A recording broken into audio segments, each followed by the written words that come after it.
గ్రహీత తెలంగాణ రాష్ట్రంలో వివిధ కళల్లో సాధించిన 6 పెద్దలున్నారు. వారందరికీ వేదిక మీద ఉన్న అధికారులు, వేదిక మీద ఉన్న ప్రేక్షకులందరికీ మనస్ఫూర్తిగా హృదయపూర్వక నమస్కారం. మొన్న కేంద్ర ప్రభుత్వం ఏదైతే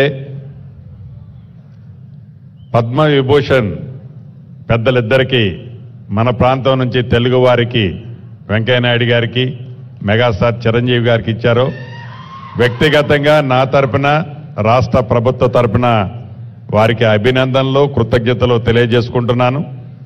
వెంకయ్యనాయుడు గారి గురించి ఒక విషయం చెప్పాల్సిన అవసరం ఉంది.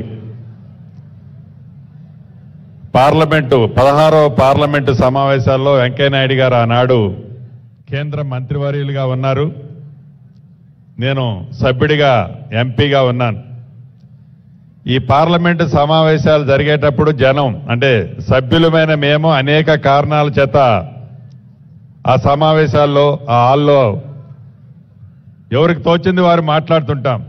కానీ వెంకయ్యనాయుడు గారు మైక్ తీసుకున్నారు అంటే వారికి ఉన్న భాష మీద పొట్టు, అది ఏ భాష అన్నా కానివ్వండి, తెలుగు కానివ్వండి, హిందీ కానివ్వండి, ఇంగ్లీష్ కానివ్వండి, ఏ భాషలోనైనా ఆ సభని ప్రశాంతతలోకి తీసుకురావాలి అంటే వెంకయ్యనాయుడు గారు మైక్ తీసుకుంటేనే ప్రశాంతతగా వచ్చేది.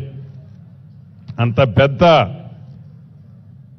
రాజకీయంగా కురువృద్ధులు, అనేక ఒడిదొడుగులు చూసి ఏ వ్యక్తి అయినా ఉన్నతమైన స్థానాల్లో అధిరోహించాలని కోరుకుంటారో దాంట్లో వెంకయ్యనాయుడు గారు ఆ స్థానానికి పోయి వారు రిటైర్మెంట్ అయినట్టు అనుకుంటున్నాను.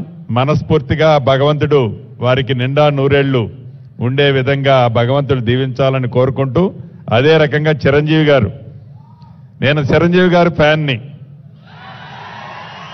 నా చిన్నతనంలో వారిది ఏ సినిమా వచ్చానో కూడా తప్పకుండా చూసేవాడిని.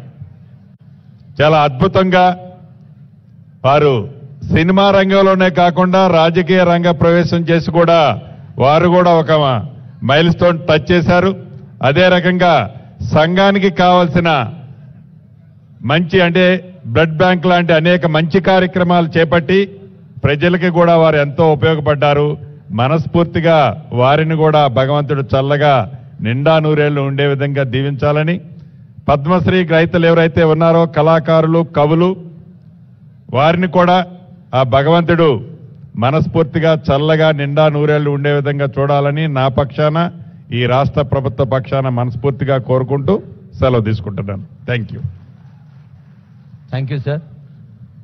గౌరవనీయులైన ముఖ్యమంత్రి గారు మాట్లాడేటప్పుడు ఒక అట్రాక్టివ్ ప్రకటన ఉంది. అదేమిటో అందరం ఆసక్తిగా ఎదురు చూస్తూ ఉన్నాం. ముఖ్యమంత్రి గారు